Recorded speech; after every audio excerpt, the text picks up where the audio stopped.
ഇന്ന് നമ്മൾ ഡിസ്കസ് ചെയ്യാൻ പോകുന്നത് ട്രിക്ലിംഗ് ഫിൽറ്ററാണ്. സോ നമ്മൾ കഴിഞ്ഞ ക്ലാസ്സിൽ ആക്ടിവേറ്റഡ് സ്ലഡ്ജ് പ്രോസസ്സ് പറഞ്ഞു അല്ലേ. ഈ ട്രിക്ലിംഗ് ഫിൽറ്ററും ആക്ടിവേറ്റഡ് സ്ലഡ്ജ് പ്രോസസ്സുമാണ് നമ്മൾ വേസ്റ്റ് വാട്ടർ ട്രീറ്റ്മെൻറ്റിന് യൂസ് ചെയ്യുന്ന ബയോളജിക്കൽ പ്രോസസ്സുകൾ എന്ന് പറയുന്നത്. സോ ട്രിക്ലിംഗ് ഫിൽറ്ററിനെ കുറിച്ച് നമ്മൾ ഡീറ്റെയിൽ ആയി നോക്കുന്നതിൻ്റെ മുൻപ് നമുക്ക് ഈ ബയോളജിക്കൽ ട്രീറ്റ്മെൻറ്റിൻ്റെ അകത്ത് മൂന്ന് മേജർ ടെക്നിക്സ് ആണുള്ളത്. അതായത് ബയോളജിക്കൽ ട്രീറ്റ്മെൻറ്റിന് യൂസ് ചെയ്യുന്ന മൂന്ന് മേജർ ടെക്നിക്സ് ആണുള്ളത്. അതിൽ ഫസ്റ്റ് വണ്ണാണ് attached growth process or fixed film process എന്ന് പറയും. ദെൻ സസ്പെൻഡഡ് ഗ്രോത്ത് പ്രോസസ്സ്, അത് കഴിഞ്ഞ് കമ്പൈൻഡ് പ്രോസസ്സ്. സോ ഇതെന്താണെന്ന് ഡീറ്റെയിൽഡ് ആയിട്ട് നമുക്ക് നോക്കാം. Attached growth process. In this process, microorganisms are responsible for conversion of organic matter present in wastewater to gases, and cell tissues are attached to some inert medium such as rock, slag, ceramic or plastic material. നമ്മൾ activated sludge പ്രോസസ്സിൽ നമ്മൾ എന്ത് ചെയ്തിട്ടുണ്ടായിരുന്നത്, micro ഓർഗാനിസത്തിനെ നമ്മുടെ waste വാട്ടറിൽ suspend ചെയ്ത് അതിൽ എവിടെ അറ്റാച്ച് ചെയ്ത് നിർത്തിയിട്ടുണ്ടായിരുന്നില്ല. ജസ്റ്റ് ആ വേസ്റ്റ് വാട്ടറിലോട്ട് ഈ മൈക്രോ ഓർഗാനിസത്തിന് ഇട്ട് കൊടുക്കുകയായിരുന്നു ചെയ്തിട്ടുണ്ടായിരുന്നത്. അതിൽ സസ്പെൻഡഡ് ആയിട്ട് കിടത്തായിരുന്നു ചെയ്തിരുന്നത്. പക്ഷേ നമ്മൾ ഈ മൈക്രോ ഓർഗാനിസത്തിനെ ഒരു ഇനേർട്ടായിട്ടുള്ള ഒരു മീഡിയത്തിൽ, അത് പ്ലാസ്റ്റിക് പോലെയുള്ള മെറ്റീരിയൽ അല്ലെങ്കിൽ റോക്ക്, സ്ലാഗ്, സെറാമിക് മെറ്റീരിയൽസിലൊക്കെ നമ്മൾ എന്ത് ചെയ്യുക, അറ്റാച്ച് ചെയ്ത് നിർത്തുകയാണ് ചെയ്യുന്നത്. അതിനെയാണ് അറ്റാച്ച്ഡ് ഗ്രോത്ത് പ്രോസസ്സ് എന്ന് പറയുന്നത്. എന്നിട്ട് ഈ അറ്റാച്ച് ചെയ്ത മൈക്രോ ഓർഗാനിസത്തിൻ്റെ മുകളിലൂടെ നമ്മുടെ വേസ്റ്റ് വാട്ടർ കടത്തിവിടുകയാണ് ചെയ്യുന്നത്. So this process include intermittent sand filters, trickling filters. So നമുക്കിതാണ് പഠിക്കാനുള്ളത്. ട്രിക്ലിംഗ് ഫിൽറ്ററിൽ നമുക്ക് എന്താണ്, അറ്റാച്ച്ഡ് ഗ്രോത്ത് പ്രോസസ്സാണ് നമ്മൾ അഡോപ്റ്റ് ചെയ്തിട്ടുള്ള ടെക്നിക്ക് എന്ന് പറയുന്നത്. ഇനി നെക്സ്റ്റ് സസ്പെൻഡഡ് ഗ്രോത്ത് പ്രോസസ്സാണ്. ഇത് നമ്മൾ ഓൾറെഡി കഴിഞ്ഞ ക്ലാസ്സിൽ ഡിസ്കസ് ചെയ്തു. In this process micro organisms are responsible for conversion of organic matter present in water to gases, and cell tissues are maintained in suspension within a liquid in the reactor by employing either natural or mechanical mixing. So നമ്മൾ എന്ത് ചെയ്യും, നമ്മുടെ waste വാട്ടറിൽ ഇതിനെ mix ചെയ്ത് suspend ചെയ്ത് നിർത്തിയിട്ടുണ്ടാവും. അതിന് നമ്മൾ എന്ത് ചെയ്യും, എയർ വഴിയോ മെക്കാനിക്കൽ മിക്സ് ചെയ്തിട്ട് നന്നായി മിക്സ് ചെയ്യുകയാണ് ഇവിടെ ചെയ്യുന്നത്. So this process include activated sludge process. Activated sludge process ഈ സസ്പെൻഡഡ് ഗ്രോത്ത് പ്രോസസ്സിന് എക്സാമ്പിളാണ്. Then combined process. Combined process എന്ന് പറഞ്ഞാൽ this process include both attached growth and suspended growth.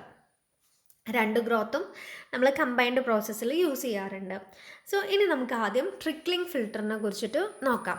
Trickling ഫിൽറ്ററിൻ്റെ കൺസ്ട്രക്ഷനാണ്. ഇത് കൺസിസ്റ്റ് ഓഫ് മെയിൻലി 4 പാർട്സ്. ഇതിന് 4 പാർട്സാണ് മെയിനായിട്ടുള്ളത്. Water tight holding tank, ഒരു വലിയൊരു tank ഉണ്ടായിരിക്കും. വാട്ടർ ടൈറ്റ് ആയിട്ടുള്ള നമ്മുടെ സീവേജിനെ ഹോൾഡ് ചെയ്യുന്ന ഒരു ടാങ്ക് ഉണ്ടായിരിക്കും. Then distribution system, filter media, under drainage system. So ഇതിൻ്റെ ഒരു ക്രോസ് സെക്ഷൻ നോക്കാം. ക്രോസ് സെക്ഷൻ എന്ന് പറയുന്നത് ഇതാണ് ഈ വലിയ ടാങ്ക് എന്ന് പറയുന്നത്, ടാങ്ക് വാള്. ഈ ടാങ്കിൻ്റെ അകത്താണ് നമ്മുടെ ഫിൽട്ടർ മീഡിയ ഉണ്ടായിരിക്കുക. ഈ ഫിൽട്ടർ മീഡിയ ഇതിപ്പം ഒരു റെക്റ്റാങ്കുലർ ടാങ്ക് ആവാം അല്ലെങ്കിൽ സർക്കുലർ ടാങ്ക് ആകാം. ഇതിൻ്റെ നേരെ ക്രോസ് സെക്ഷനാണ് ഈ കാണിച്ചിട്ടുള്ളത്. സോ ഇതിൻ്റെ സെൻറ്ററിലൂടെ എന്താണ്, നമ്മുടെ ഒരു ഫീഡ് പൈപ്പ് പോകുന്നുണ്ട്. ഈ പൈപ്പിലൂടെയാണ് നമ്മുടെ സീവേജിനെ പ്രൈമറി ട്രീറ്റ്മെൻറ്റ് ടാങ്കിൽ നിന്ന് നമ്മൾ സീവേജിനെ ഈ ഫീഡ് പൈപ്പ് വഴിയാണ് ട്രിക്ലിംഗ് ഫിൽറ്ററിൽ എത്തിക്കുന്നത്. അപ്പോൾ ഈ ട്രിക്ലിംഗ് ഫിൽറ്ററിൽ എത്തുന്നതിൻ്റെ മുൻപ് നമ്മുടെ സീവേജ് എന്താണ്, അതായത് വേസ്റ്റ് വാട്ടർ എന്താണ്, പ്രൈമറി സെഡിമെൻറ്റേഷൻ ടാങ്കിൽ നമ്മളതിനെ എത്തിക്കുന്നുണ്ട്. എന്നിട്ട് അവിടെ നിന്ന് സോളിഡ് ആയിട്ടുള്ള വേസ്റ്റൊക്കെ റിമൂവ് ചെയ്തതിന് ശേഷമാണ് നമ്മൾ ട്രിക്ലിംഗ് ഫിൽറ്ററിലോട്ട് കൊടുക്കുന്നത്. ഇനി ഈ ട്രിക്ലിംഗ് ഫിൽറ്ററിൽ ഇവിടെ എത്തിക്കഴിഞ്ഞ് ഫീഡ് പൈപ്പിൽ, ഈ ഫീഡ് പൈപ്പ് ഇതിൻ്റെ ടോപ്പിലെത്തി ഡിസ്ട്രിബ്യൂട്ടർ ആംസ് ഉണ്ട്. ഈ ഡിസ്ട്രിബ്യൂട്ടർ ആംസിലോട്ട് പോവും. നമ്മുടെ സീവേജ് വാട്ടർ, അതായത് വേസ്റ്റ് വാട്ടർ ഡിസ്ട്രിബ്യൂട്ടർ ആമിലോട്ട് പോകുന്നു. അതിൻ്റെ താഴെ നോക്കിക്കഴിഞ്ഞാൽ സ്പ്രേ നോസിൽസ് എന്ന് പറഞ്ഞിട്ടുള്ള പാർട്സ് കാണാം. ഈ സ്പ്രേ നോസിൽസ് വഴി ആ വേസ്റ്റ് വാട്ടറിനെ നമ്മൾ സ്പ്രേ ചെയ്യും. എവിടേക്കാണ് സ്പ്രേ ചെയ്യുന്നത്? താഴെയുള്ള ഫിൽട്ടർ മീഡിയയിലോട്ടാണ് സ്പ്രേ ചെയ്യുന്നത്. ഈ ഫിൽട്ടർ മീഡിയൻ്റെ ടോപ്പിലായിട്ട് നമുക്കിവിടെ ഒരു ബ്ലാക്ക് കളറിൽ കാണിച്ചിട്ടില്ലേ, ഇതാണ് നമ്മുടെ മൈക്രോ ഓർഗാനിസം ഒക്കെ അവിടെയാണ് നമ്മൾ അറ്റാച്ച് ചെയ്ത് നിർത്തിയിട്ടുണ്ടാവുക. ഈ ടോപ്പിൽ നിന്ന് വരുന്ന വെള്ളം എന്ത് ചെയ്യും? ഈ ഫിൽട്ടർ മീഡിയയിലൂടെ കടന്നിട്ടാണ് താഴെ എഫ്ലുവൻറ്റ് ചാനൽ, അതായത് നമ്മുടെ വാട്ടറിനെ കളക്ട് ചെയ്യുന്ന ചാനലിലോട്ട് എത്തുക. എന്നിട്ട് നമ്മുടെ ഈ ഫിൽട്ടർ മീഡിയയിലൂടെ പോകുമ്പോൾ തന്നെ അതിലുള്ള ഏറെക്കുറെ ഓർഗാനിസം, അതായത് ഓർഗാനിക് മാറ്ററൊക്കെ എന്ത് ചെയ്യുന്നുണ്ട്? ഡീകമ്പോസ് ചെയ്യുന്നുണ്ട്.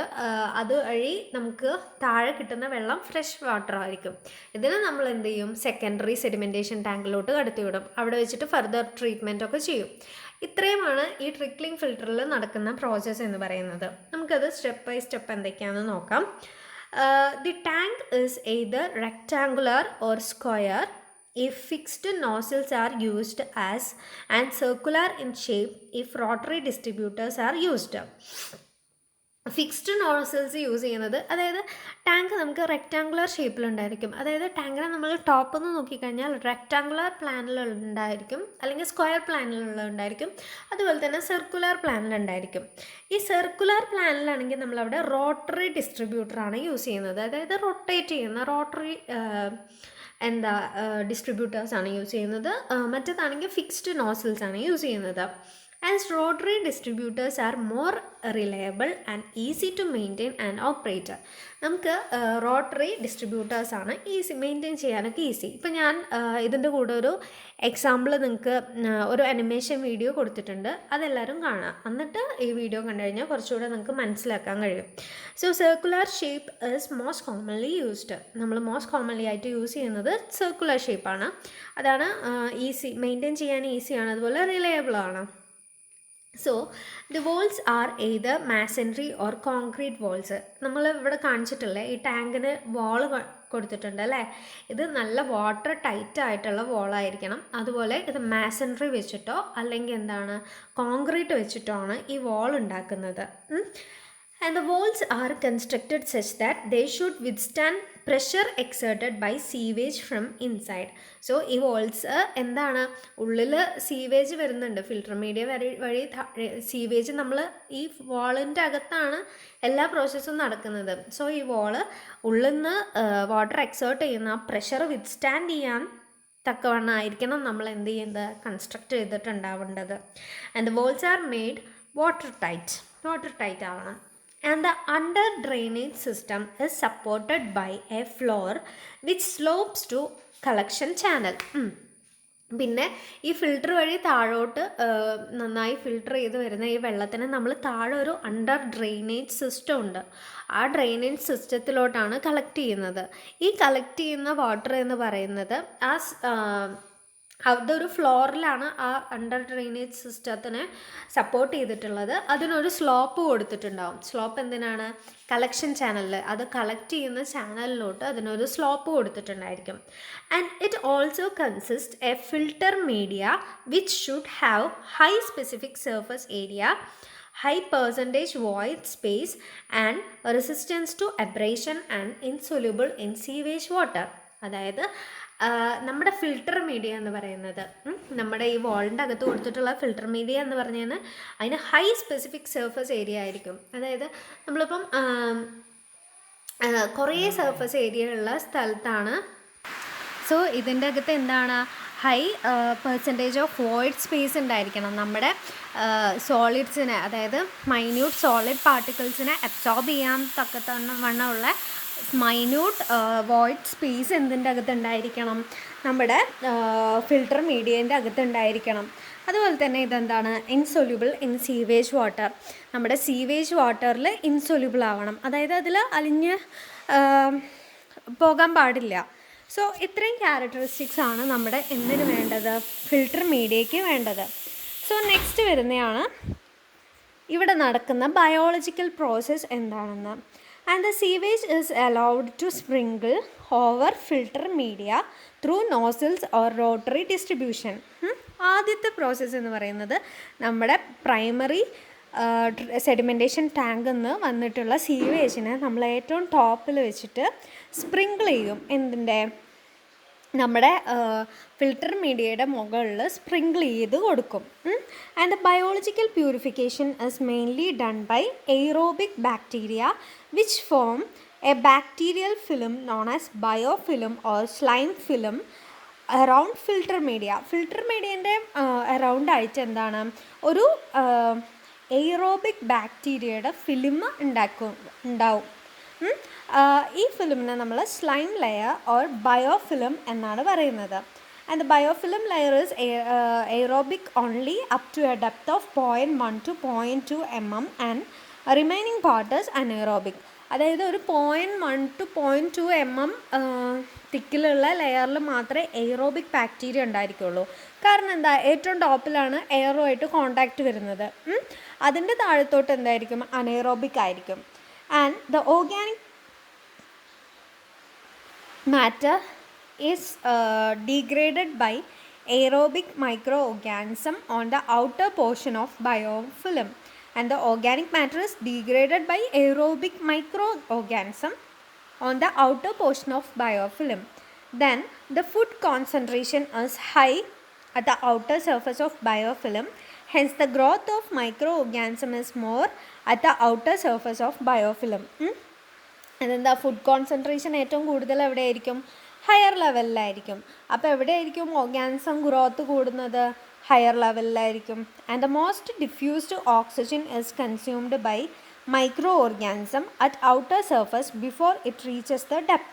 Hence the aerobic environment is developed near the inner surface of biomass.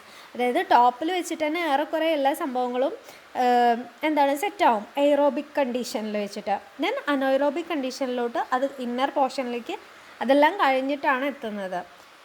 Then eventually there is scoring of slime layer due to flowing liquid and fresh slime layer begins to growth on media. So എന്താണ് നമ്മുടെ continuous ആയിട്ട് നമ്മൾ വെള്ളം sprinkle ചെയ്ത് കൊടുക്കുന്നതാണ്. അത് കാരണം എന്താണ്? അവിടെ സ്കോറിങ് ഉണ്ടാവാൻ ചാൻസ് ഉണ്ട്. And this phenomenon of scouring of lime is called sloughing or unloading of filter. അതിനെ നമ്മൾ അൺലോഡിങ് പറയും, സ്ലോക്കിംഗ് എന്നും പറയും. And the trickling filter is always preceded by primary sedimentation with skimming devices to remove the scum. Trickling ഫിൽറ്ററിൻ്റെ മുൻപായിട്ട് നമ്മൾ എന്തായാലും primary sedimentation ടാങ്കിലൂടെ നമ്മുടെ വാട്ടറിനെ, വേസ്റ്റ് വാട്ടറിനെ കടത്തി വിടണം. And the effluent from the filter is then taken to secondary sedimentation tanks for settling out organic solids oxidized while passing through filter.